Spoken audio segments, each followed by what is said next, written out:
Good afternoon, I'm Vashon Brown with the Midday News. Special welcome if you're watching on onespotmedia.com.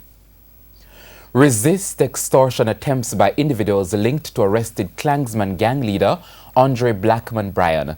That's the word from the security forces operating in the St. Catherine North Police Division, currently under a state of emergency. According to the police, intelligence reports indicate that persons loyal to Blackman have been making increased extortionary demands on residents in the St. Catherine North area. This, they say, is part of an effort to generate funds for Blackman's legal defense. According to Deputy Commissioner of Police Clifford Blake, quote, extortion is one of the crimes that we will be going all out to eradicate from our communities and business districts, end quote. DCP Blake further stated that, quote, we will not tolerate any attempt to intimidate law-abiding citizens in St. Catherine, end quote. Residents of Spanish Town, Linstead, Bogwalk and surrounding areas within the St. Catherine North Police Division are being urged to give information to the JDF tip line or by calling Crime Stop at 311 and 811. A state of emergency has been imposed in the St. Catherine North Division since March 18 this year as part of efforts to stem rising criminality in the area. And still on the state of emergency, this time in St. James, alarm is being raised about a worrying legal problem which has developed. Now, the Emergency Powers Review Tribunal has raised serious concern about the lack of signed detention orders or other orders from the National Security Ministry. This has implications for detainees held under the state of public emergency, as well as the operations of the tribunal. The provisions surrounding the state of public emergency and the operations of the tribunal are in the Emergency Powers Act and the accompanying regulations. Under the regulations, the minister should sign a detention order authorizing the detention of persons who are deemed a threat to public safety. However, Chairman of the Tribunal, Ian Wilkinson, has advised that this procedural step, along with others, have not yet been done. He gave an explanation on the state of affairs while speaking on RJR's Beyond the Headlines following a tour of detention facilities in St. James. The tribunal is quite concerned at the fact that no detention orders or any other order which is allowed under the Emergency Powers Act and the regulations thereunder, both of which are authorized by the Constitution of Jamaica, no orders have been signed at all by the Ministry of National Security in relation to either detention or restriction. Still in St. James, the police are investigating two recent murders in the parish, one on Saturday morning and the other on Monday night. Dead are 22-year-old Clifton Clark of Flower Hill and 22-year-old Kevin Carr of Spring Mountain. TVJ News understands that about 2 o'clock, Mr. Clark was asleep when men armed with machete opened the door to his house. Residents alerted the police after the men were seen running from the house. Upon arrival, Mr. Clark was found lying in his bed. He had what appeared to be chop wounds to the body. Mr. Clark was rushed to the hospital where he was pronounced dead. On Monday at 8:30, Mr. Carr was about to enter his house when loud explosions were heard. An alarm was made to the police. When the police arrived, Mr. Carr was found lying in the yard suffering from gunshot wounds to the upper body. He was also taken to the hospital where he was pronounced dead. Councillor for the Ipswich Division of the St. Elizabeth Municipal Corporation, Mugabe Kilimanjaro, has renewed calls for a fire station to be established in the extreme north of the parish. This amidst the suspected arson-suicide in the Maroon community of Akompong in the parish last week. Councillor Kilimanjaro said it took the fire unit over an hour to travel from Santa Cruz to Akompong. He argued that had a station been closer, it would have taken less time. Last Friday, 39-year-old shopkeeper Jermaine Lennon, otherwise called Jermaine Lennon, called Marsha of Akompong, was killed in a fire. Miss Lennon's burnt remains were found beneath a mattress during cooling down operation by the fire personnel from the Santa Cruz station. Her companion was found outside the house unconscious and was taken to hospital. Checks made by TVJ News revealed that the male has since regained consciousness. TVJ News understands that arrangements are being made by the police to question the male companion. They believe he can provide them with some information about the origin of the fire. Scores of persons came out on the weekend to pay their last respects to 9-year-old Cowain Barton, who lost his life tragically in a car accident along Stennett Street in Port Maria, St. Mary on Sunday, February 25. It's understood that the father of Cowain lost control of the vehicle in which they were traveling, causing the car to overturn. Cowain died while his father was injured. Speaking at the Thanksgiving ceremony, Member of Parliament for Western St. Mary, Robert Montague, implored the community to stand with the family. We too who are mourning his death must also understand that God in his way, in his plan, is doing his thing. He also provided some encouragement. Sometimes our words may sound empty because we are not walking on the road with you. But Crystal, leave today with one thing in your heart, that with Cowain Barton, it is well. It is well with his soul. It is well. He didn't live a long life, but he lived a good life.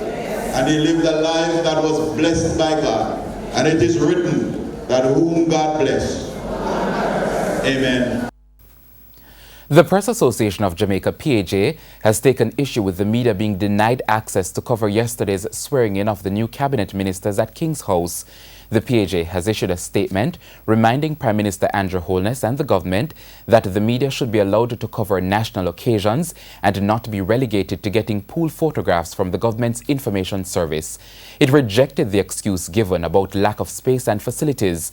The PAJ argued that arrangements could have been made to hold the ceremony at another location where the media would be accommodated.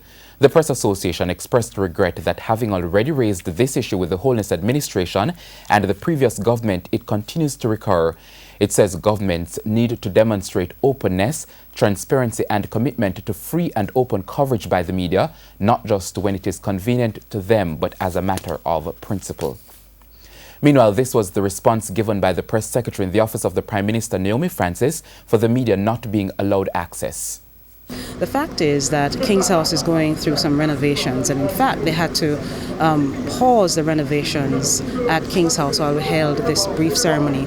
So really only the persons who were sworn in, the 4 ministers, 2 cabinet ministers and 2 state ministers, and some key relatives were here along with the Prime Minister and the Governor General. So the media was not barred at all, but it was because of the repairs, and of course the instruments of appointment would have taken effect today, so we really had to get it done today.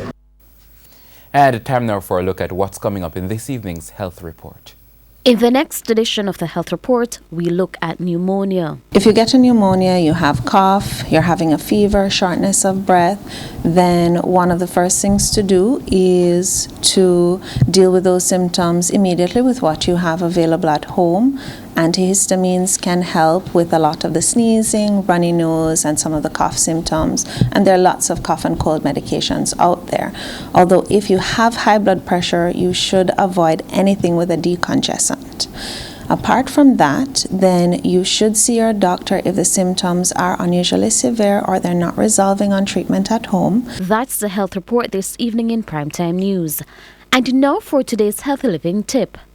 Keep a record of any symptoms, including your temperature. Write down key medical information, including recent hospitalizations and any medical conditions you have. Write down key personal information, including exposure to any chemicals or toxin or any recent travel. And write down questions to ask the doctor. News overseas now in the United States. Several top U.S. law firms have left President Donald Trump with few places to turn for legal help in the Russia probe. 5 large law firms are passing on the opportunity to represent the president after a shakeup last week on his private defense team. We go to the CNN for more. It appears that President Trump is having difficulty finding legal representation in the Russia probe. On Tuesday, a Chicago-based law firm, Winston & Strong, turned down an invitation to represent the president, citing business conflicts, though we don't really have an indication of specifically what those business conflicts are. The Chicago-based law firm now becoming the 5th major law firm to turn down representing President Trump. They add to a list that includes a former Solicitor General and two attorneys that previously represented Bill Clinton during his legal issues. The announcement also comes notably after it was announced that Joseph DeGeneva and Victoria Tunsing, two attorneys who were poised to join the legal team, ultimately did not. These difficulties are coming at an awkward time for President Trump as the Russia probe moves into a new phase, and we may soon see a decision being made between the president and his legal team over whether President Trump will testify and go one-on-one with Robert Mueller. And still overseas, Canada is changing its federal law to fight its opioid crisis. The goal is to make it easier for doctors to prescribe some drugs used for treating opioid patients. Details from the CNN. It is the file that keeps me up at night because I think time and time again of the families that are devastated by this issue. Federal Health Minister Jeanette Petitpas-Taylor introduced changes today to help stop the number of overdoses by making it easier for doctors to prescribe methadone and heroin to treat addiction. Welcome news for those on the front lines. They get their clean supplies. We have needles, ties, cookers. Daniel Davidson works in this supervised injection site. It opened last fall. When they come in, they go to a booth. Since then, Davidson says staff have overseen up to 250 injections a day. I was surprised. I didn't realize that it was such a big problem, that there was such a large amount of people that were coming in and using. I didn't realize that people were using like up to 5 times a day, if not more. People who come here also get help with their addiction, including for some, a spot in a program that supplies clean opioids. Right now, that drug is the easier to prescribe Dilaudid. But under the federal changes, prescription heroin will be available for the first time outside of a hospital setting. Good news for Dr. Jeff Turnbull, who runs the Clean Opioid program. We'll now have the opportunity of either choosing Dilaudid, injectable Dilaudid, or injectable heroin. Now, there are differences, and we'll be able to select, when appropriate, the right medication. The new rules will kick in May 16th. And a time now for sports. The finalists in the JN Visa Casafa Jackie Bell knockout will be known on Wednesday with the playing of the semi-finals at the Constant Spring Complex. More in this report. Defending champions Tivoli Gardens will play in the opening semi-final against fellow Premier League outfit Waterhouse at 6:30. Tivoli, who finished third in the regular season of the Red Stripe Premier League, advanced to the semis after a comfortable 3-0 win over Rockfort in the quarterfinals 2 weeks ago, and will once again look to the informed pair of Andre Moulton and Colorado Murray to lead their attack. Coach Omar Edwards is guardedly optimistic. It's a good win. It is very motivating going into the semi-final. Scoring 3 goals and defended stoutly is always a plus, and I believe this will help to drive confidence in the team going forward. Waterhouse are in the last 4 after getting past Major League team Bull Bay 2-0. The Druseland-based outfit is also rounding into form, having made a turnaround under the guidance of coach Donovan Ducky, who took charge last November. Their bid will be led by the in-form and recent Reggae Boy invitee Cardell Benbow along with Kemar Beckford. Because based on the situation, we find ourselves in the final lap here. That we have a deep team. In the second semi-final, 7-time Jackie Bell winners Arnett Gardens will do battle with 6-time champions Harbourview at 8:30. In the quarterfinals, Arnett recorded a late and a dramatic 2-1 win over Collie Smith Drive neighbours Boys Town. Their attack will be spearheaded by Talisman and Reggae Boy invitee Fabian Reed.